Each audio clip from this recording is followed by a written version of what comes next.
Now think about that. If it was transactional, I would look at my kids and I would go, well, you're a pretty good kid, but you know I met these other kids over here. Those kids are truly amazing. I think I'm gonna go get me some different kids. Who would do that? Nobody, because you have this implicit covenant between you and your kids. Don't do it with your spouse either. God's design is one man and one woman for life. It's so powerful. Let's say that out loud together. I'm gonna ask you what God's design is for marriage, and I want you to respond by saying, one man, one woman for life. Let's all say it out loud. Hey, church family, what is God's design for marriage? One man, one woman for life. That's the design.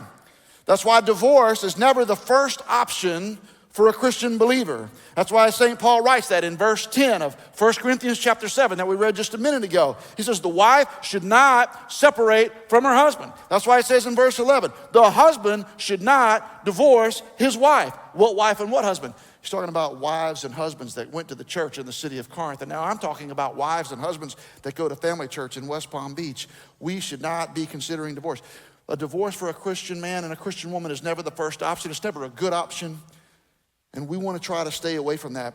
We want to elevate marriage as high as we can. We want to put marriage like on a pedestal. We want marriage to be as beautiful and as special and as awesome as it can be. That's why marriage is called a covenant. It's not just a transaction. It's not, hey man, I'll scratch your back as long as you scratch mine. And as long as you scratch my back better than anyone else scratches my back, that'll be good. But the problem is, what if I find somebody who can scratch my back a little bit better than you can? Then I'm gonna trade you in for that one. I'm gonna trade him in for her. That's not how it's supposed to be. God sees Christian marriage vows as very serious. It's a covenant relationship. It's not transactional. I love doing weddings. I love it.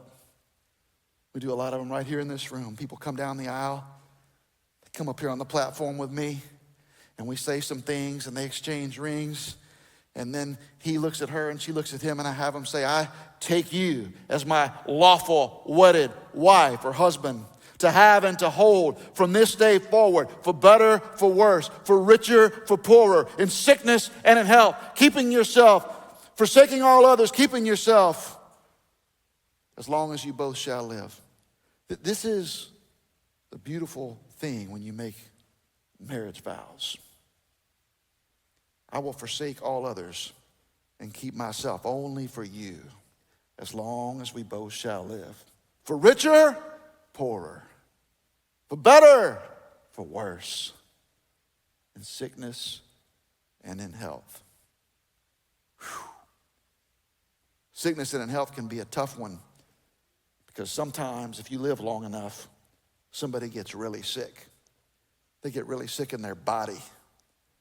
Sometimes they get really sick in their mind. Sometimes they lose their memory.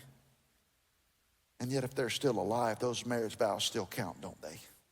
For better, for worse, for richer, for poorer, in sickness and in health.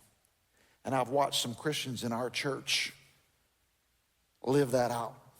I've watched Christians in our church be elbow deep in blood and body fluids, proving that their vows are the real thing, in sickness and in health. I've watched people stick together when they lost their jobs, for richer, for poorer.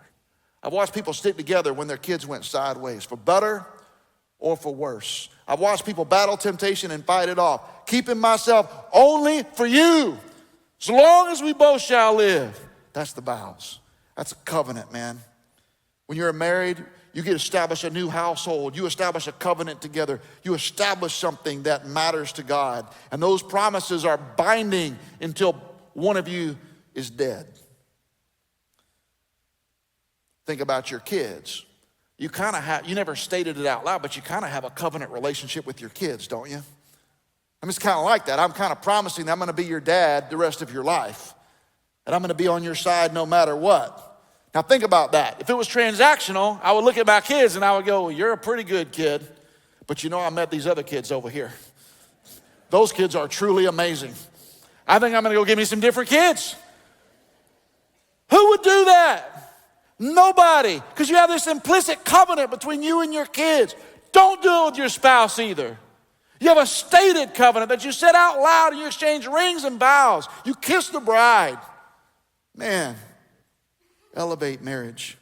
That's my favorite line. It comes from Jesus in Matthew chapter 19. So my favorite thing is when I get those people in here and they get married and they say the vows and they exchange the rings and then they say the vows and then I say, this is my favorite part, I say, you entered this room as brother and sister, as son and daughter, and those existing bonds will never be broken. But now you have a relationship that is greater and higher than any other earthly relationship. The God of the universe, who created you and brought you to life, who redeemed you by the precious blood of his son, has brought you together on this day and made you husband and wife. You may kiss your bride, and then they just, boom. And I say, what God has joined together, let no man put asunder. I do KJV when I do weddings. You know, King James is how you do it. What God has joined together, let no man put asunder. Why is that so beautiful? Because Jesus Christ said it, because he elevates marriage so high. The design of God, one man, one woman for life.